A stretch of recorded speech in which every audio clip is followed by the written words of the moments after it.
የተከበሩ ብፁዕ አባታችን ሪያቆስ የሀዲያ የስልጤና የአዲስ አበባ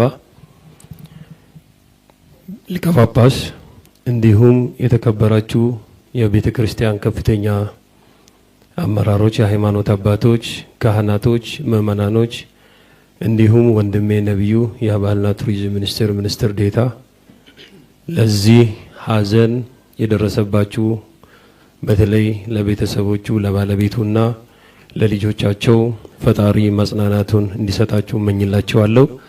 እንዲሁም የሥራ ባልደረቦቹ በተለይ ነጽያው ከድሬዳዋ ጋራ ምን ያገናኘዋል ልትሉ ትችላላችሁ። ነጻነት ገደብ የለውም፣ አካባቢ የለውም፣ መንደር የለውም፣ ብሔር የለውም። ከሁሉም ጋራ ስቆ ተደስቶ መጫወት የሚፈልግ ነው። በዓላቶች ሲደርሱ እንኳን አደረሰ እንኳን አደረሰን እንባባላለን። ግን ለዛሬ ጥምቀት እሱ ባይኖርም ለቤተሰቦቹ ለጥምቀቱ በዓል እንኳን በሰላም አደረሳችሁ በሱ ፋንታ ለማለት እፈልጋለሁ። በተለይ ሰው ይፈጠራል፣ ይወለዳል፣ ያድጋል፣ ያልፋል። ልንማር የሚገባው እዚች ሀገር ሁላችንም ከኛም አልፋ ለሌሎች የምትተርፍ ሀገር ናት።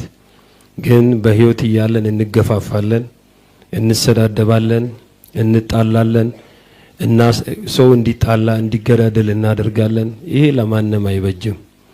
የሚበጀው ግን ሰው ለመቅበር ወንድምህ ሲሞት የማትፈልገው ነገር ለሌላውም ደግሞ ግን መመኘት ጥሩ አይደለም።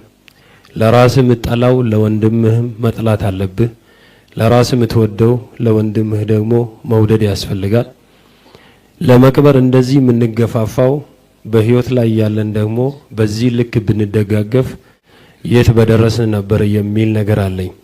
ምናልባት በህይወት ያለን ምላስና ጥርስም ይጋጫል፣ ይደማማል። ግን አተፋውም የራስህ ደም ስለሆነ ትውጠዋለህ። የወንድምህንም ችግር በዛ መልክ መዋጥ ስለሚያስፈልግ ማለት ነው። ዛሬ ወንድማችን አስክሬን ላይ ቆመን እንዲህ ስንናገር ነገ ዛሬ አንደበታችን እርጥብ ሊሆን ይችላል። ነገ ደግሞ ግን ወይም በኋላ ከስንት ደቂቃ በኋላ እንደሚደርቅ ስለማናውቅ ማለት ነው።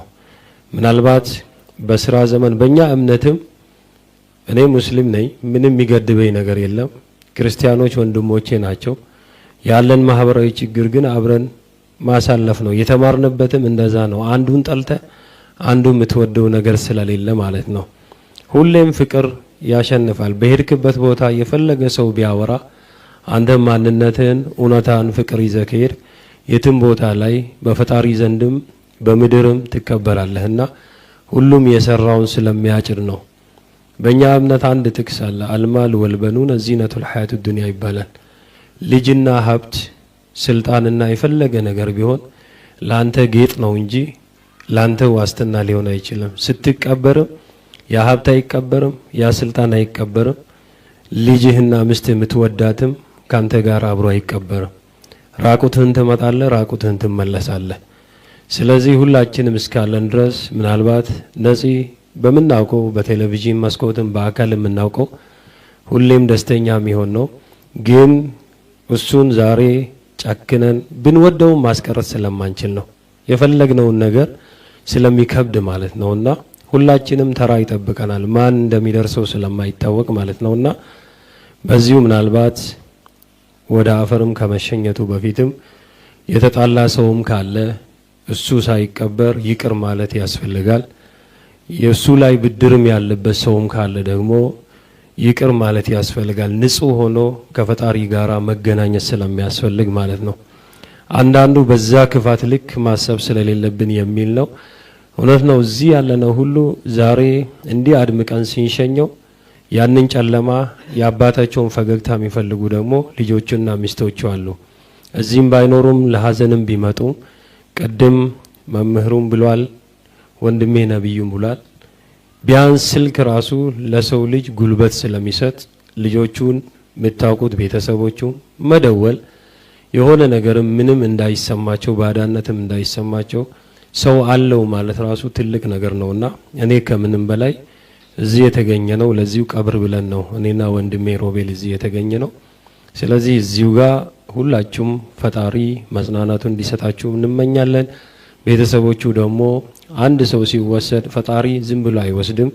ለቤተሰቦቹም በረከት ያስቀምጣል፣ ለቤተሰቦቹም ደግሞ አጋዥ ወካይ ያስቀምጣልና ሁላችሁም ሀዘናችን ስለሆነ በድሬዳዋና በራሴ ማህበረሰብ ስም ሀዘናችንን ከልብ እኛም ሀዘናችንን በራሴና በወከለኝ ማህበረሰብ እዚህ መጥቼ መልእክት በማስተላለፌ ልባዊ ደስታም ቢሰማም ግን ሀዘን ላይ ተገኝተን በዚህ ልክ ወንድማችን ስንሸኝ በዚሁ አጋጣሚ ምስጋናዬን ማቅረብ ፈልጋለሁ። እዚህም ደግሞ ፍታት የምታደርጉ ወንድሞቼም ሁሉም ፈጣሪ አሁንም በረከትና እድሜና ጤና ይጨምርላችሁ። ሁላችሁንም ደግሞ የስራ ባልደረቦቹ የቢኤስ ጋዜጠኞች በተለይ ሁላችሁም እንደ ወዳጅ እንደ ቤተሰብ ስለሆናችሁ ከምንም በላይ ደግሞ እናንተም ስለተለያችሁም ቢሆንም ያው ሁሌ በፕሮግራሙ በተለያዩ ምን ስለምናስታውሳችሁ እናንተንም መጽናናት ይላችኋለሁ። እዚህ የመጣችሁት ሁላችሁም የክርስትና እምነት ተከታዮች ያው ዛሬ ከተራም ስለሆነ ቅድም ብሏል መምህሩ በጊዜ ሁሉም ወደ ስራው በዓሉን ለማክበርም ስለሚሄድ ደስታም በዓልም እንደዛው ነው ማወቅ ስላለብን ነው። ዱንካን የሸራ ዱንካን ታውቃላችሁ አይደል? ሀዘን አንዴ ይጨፈሩበታል፣ አንዴ ይለቀስበታል፣ ግን አይቀየርም። እንደዛ ነው ይሄ ምድር ላይ ትደሰታለህ።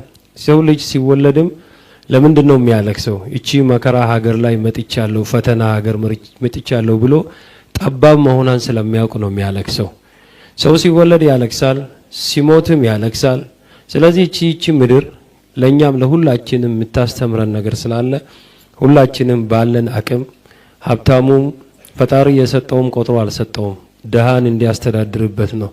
ስለዚህ አጠገቡ ያለ እሱ እየተደሰተ የሚሆን ከሆነ ያ ሰው ከሰውነት ያለፈ ነው። ስለዚህ ሁላችንም አንተ እየበላ ሌላው ጾመኛ ማደር ስለሌለበት አንተ ልጆችን እያለበስክ የሙታን ልጆች ደግሞ ግን የሰው አይን ሲያዩ ሲለምኑ ልብ ይሰብራልና ሁላችሁም ከማንም በላይ ሩቅ ከመሄዳችሁ በፊት መስሪያ ቤታችሁ ውስጥ ያሉትን የጽዳት ሰራተኛ፣ ተላላኪ፣ ሹፌርም ቢሆን ልጆች ያላቸውም ከውጭ ሰው ከውጭ እንዲታይ መደገፍ ይፈልጋል።